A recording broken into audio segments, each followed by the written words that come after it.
9 news और आपके साथ मैं हूं क्रांति सिंह। गुजरात विधानसभा चुनाव बेहद नजदीक है और इस चुनाव में अपना परचम लहराने के लिए अरविंद केजरीवाल भी तैयार नजर आ रहे हैं।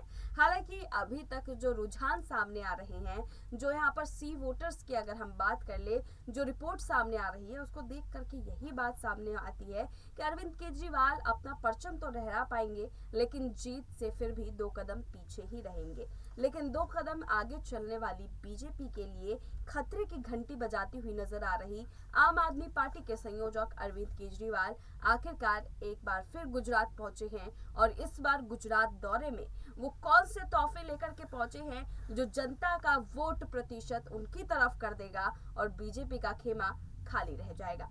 चलिए इस खास प्रोग्राम की शुरुआत करते हैं और हमारे साथ मौजूद है शाहजेब, आपका बहुत बहुत स्वागत है। चुनावी माहौल आपके सामने है, बखूबी आप देख रहे थे कि उत्तर प्रदेश के चुनाव से इस बार जो है गुजरात का चुनाव कंपेयर किया जा रहा है, क्योंकि सभी को पता है कि यूपी का चुनाव जो है वो तमाम राज्यों के चुनाव से बेहद दिलचस्प माना जाता है।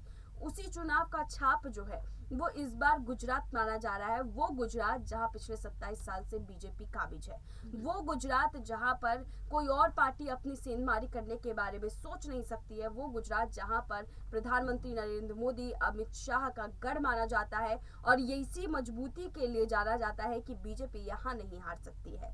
और तभी तमाम पार्टियां जो है सबसे कम मेहनत अगर करती भी है तो गुजरात के इलेक्शन पर करती है, उससे ज्यादा वो दूसरे राज्यों पर फोकस कर लेती है, क्योंकि उन्हें भी पता होता है कि दूसरे राज्य पर उनको ज्यादा वोट मिल सकता है, लेकिन गुजरात में उनका वोट प्रतिशत पूरा कटता हुआ नजर आएगा। इन तमाम मुद्दों को समझते हुए, जानते हुए भी क्यों हिमाचल के चुनाव पर उतना दमखम ना दिखाते हुए गुजरात के चुनाव पर अपना परचम लहराने की कोशिश में जुटे हैं अरविंद केजरीवाल।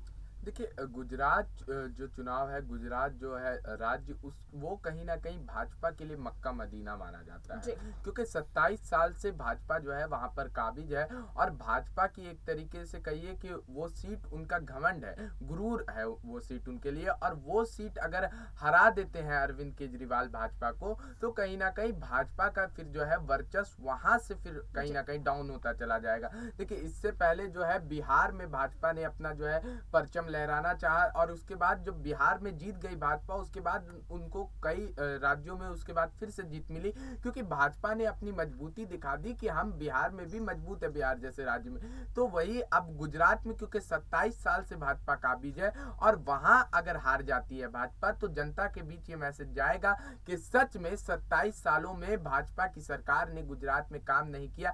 इस वजह से जनता ने जो है बदलना चाहा। देखिए, भाजपा भी लगातार वहां पर तमाम रणनीतियां जो है वो अपना रही है, लेकिन देखिए किस तरीके से उन्होंने महाराष्ट्र का जो 1.54 लाख करोड़ का जो फैक्ट्री थी वेदांता फॉक्सकॉन की, उसको भी गुजरात में शिफ्ट करा दिया, गुजरात विधानसभा को मद्देनजर रखते। तो कहीं ना कहीं ये साफ दर्शा रहा है कि भाजपा जो है गुजरात चुनाव को लेकर के जो है इस बार काफी ज्यादा सीरियस है। और क्योंकि देखिए पिछले बार कांग्रेस जो है वहां पर से 15 सीट से चूक गई थी, इस वजह से भाजपा को इस बार डर है कि वोट में जो है उनके वोट बैंक में सेंधमारी हो सकती है, क्योंकि कांग्रेस भारत जोड़ो यात्रा के जरिए जो है वोट बैंक बढ़ाने की कोशिश करेगी और वहीं अरविंद केजरीवाल ने भी कई वोट जो है काटने का काम भाजपा के लिए कर सकते हैं वहाँ। लेकिन शाहजेब, भारत जोड़ो यात्रा से गुजरात में वोट बैंक कैसे बढ़ेगा? देखिए, भारत जोड़ो यात्रा, क्योंकि देखिए जयराम रमेश जो है कांग्रेस के वरिष्ठ सांसद, उन्होंने अभी ऐलान किया है कि भारत जोड़ो यात्रा का एक दूसरा चरण होगा जो गुजरात और पश्चिम बंगाल जैसे राज्यों से होकर के गुजरेगा।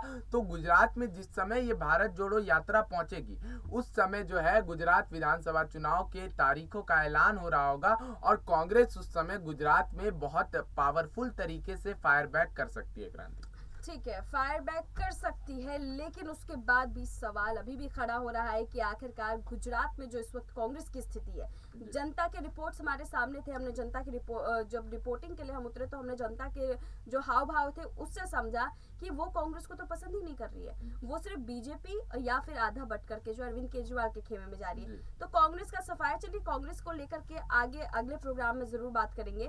फिलहाल अभी अरविंद केजरीवाल और बीजेपी के समीकरण को समझते हैं। देखिए, अरविंद केजरीवाल, उनको जब दिल्ली संभालनी थी, जब उन्हें दिल्ली में आना था, तो उन्होंने बोला था मैं सिर्फ दिल्ली वासियों के लिए हूँ, दिल्ली की जनता को जो है मैं आगे बढ़ाने का कार्य करूंगा।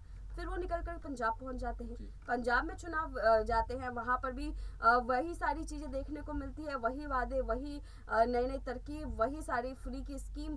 फिर उसके बाद वहां जीत जाते हैं। अब गुजरात पहुंचे, गुजरात में फिर से उन्होंने सब कुछ शुरू कर दिया है। आखिरकार चाहते क्या है अरविंद केजरीवाल? देखिए, अरविंद केजरीवाल अपने आप को देश की सबसे मजबूत पार्टी की फहरिस्त में जो है शामिल करना चाहते हैं, और यही कारण है कि देखिए, लेकिन वो तो कहते हैं हम जनता का भविष्य सुधारना चाहते हैं। देखिए, जनता का भविष्य, देखिए भारत में जो है इलेक्टोरल पॉलिटिक्स है, और यहाँ को सभी पार्टियां जो है वो कहीं ना कहीं हर चीज के पीछे जो है अपना सत्ता सुख साधने के पीछे मतलब कहीं ना कहीं काम। केजरीवाल भी सत्ता सुख के लिए जी बिल्कुल, सत्ता सुख तमाम पार्टियां साधने का काम करती है। आप देखिए, फ्री स्कीम्स की अगर बात करती है क्रांति, तो अभी देखिए तीर्थ यात्रा जो है फ्री में भाजपा सरकार करा रही है। उसके बाद भाजपा ने भी गुजरात में जो है फ्री बीज देने का काम किया है, कई चीजें फ्री में देने का काम किया था, लेकिन उसके बावजूद भी जो है कांग्रेस को वहां पर जो उन्होंने टक्कर दी थी भाजपा को, मात्र 15 सीट से सरकार बनाने में चूक गए थे। तो देखिए, फ्री बीज हर सरकार देती है, क्योंकि कहीं ना कहीं सत्ता सुख साधना जो है वो तमाम पार्टियों का जो है वो एजेंडा बन चुका है। आप देखिए, उत्तर प्रदेश अगर चले जाए तो उत्तर प्रदेश में चुनाव से पहले आप देखेंगे कि योगी आदित्यनाथ ने फ्री राशन समेत कई ऐसी योजनाएं लाई थी जो फ्री बीज की गिनती में आ सकती थी, लेकिन उसके बाद देखिए अब उत्तर प्रदेश में सरकार बनाने के बाद उन्होंने सारी योजनाओं को बंद कर दिया। तो देखिए, तमाम पार्टियों का ये एजेंडा रहता है कि वो अपना सत्ता सुख साधे। ठीक है, सत्ता सुख साधे, इस पर एक सवाल लूंगी, लेकिन उससे पहले समझना चाहूंगी कि गुजरात का समीकरण आप कैसे देख रहे हैं? गुजरात में किसकी तरफ सबसे ज्यादा रुझान है? देखिए, गुजरात में अगर कांग्रेस जो है वो स्ट्रगल नहीं करती है, तो कांग्रेस की सीटों का बंटवारा जो है वो अरविंद केजरीवाल कहीं ना कहीं कांग्रेस की आधा से ज्यादा सीट पर जो है काबिज हो सकते हैं, और भाजपा को भी नुकसान पहुंचा सकते हैं। देखिए, अरविंद केजरीवाल ने पहले से ये समीकरण जो है अपने दिमाग में तैयार कर लिया था कि भारतीय ट्राइबल पार्टी के साथ गठबंधन, उसके बाद कांग्रेस की कुछ सीटों पर काबिज और भाजपा की भी कुछ सीट काट करके। हाँ, वही देखिए कि अब जो है वहां पर अरविंद केजरीवाल को एक बड़ा झटका लग गया चुनाव से कि बीटीपी ने जो है वहां पर गठबंधन तोड़ लिया, लेकिन इस वजह से अरविंद केजरीवाल और मजबूती से जो है गुजरात में अपना प्रचार प्रसार कर रहे हैं कि जो बची सीटें। यहाँ पर लगता क्या है, अरविंद केजरीवाल रेस में आगे हैं या फिर भाजपा? देखिए, भाजपा गुजरात में जो है काफी ज्यादा सशक्त पार्टी है, लेकिन अरविंद केजरीवाल भी काफी ज्यादा मजबूती से वहां सामने आ रहे हैं। अगर पहले नंबर पे भाजपा आ रही है तो अरविंद केजरीवाल उन्हें टक्कर जरूर देने का काम करेंगे इस बार गुजरात। तो फिर भाजपा डर क्यों रही है? उन्हें तो पता है कि पहले नंबर पर उन्हीं को आना है। देखिए, भाजपा डर रही है क्योंकि जनता का कुछ कहा नहीं जा सकता है, क्योंकि जो सेकुलर वोट बैंक है, भाजपा का जो देखिए वोट बैंक है वो कट्टर हिंदुत्व का है, और कुछ जो है सॉफ्ट हिंदुत्व के लोग भी जो है क्योंकि उनके पास कोई आचरण नहीं है, इस वजह से वो भाजपा को वोट कर देते हैं। तो भाजपा को डर है कि उनका जो सॉफ्ट हिंदुत्व वाला वोट बैंक है वो कहीं अरविंद केजरीवाल की तरफ शिफ्ट ना हो जाए, इस वजह से भाजपा को इस बात का ही डर है। तो उन्हें मतलब कि इस बात का डर है कि इस बार फिर भी 90 के पार जो है वो अरविंद केजरीवाल भी जा सकते हैं। हाँ, देखिए 90 के पार अरविंद केजरीवाल जा सकते हैं, लेकिन भाजपा को कहीं ना कहीं देखिए जिस तरीके से अभी गुजरात में जो रुझान देखने को मिल रहे हैं, जन समर्थन मिलने को देख रहा है, और अरविंद केजरीवाल जिस तरीके से जमीन पे जाकर के जनसंवाद कर रहे हैं, वो कहीं ना कहीं भाजपा के मन में डर पैदा कर रहा है कि कहीं जो है हमारे वोट बैंक में ज्यादा संख्या में सेंधमारी अरविंद केजरीवाल ना। बिल्कुल, एक आखिरी सवाल शाहजेब, आपने सत्ता सुख की बात की थी, इसीलिए आखिर में चलते हुए सत्ता सुख को लेकर के एक सवाल।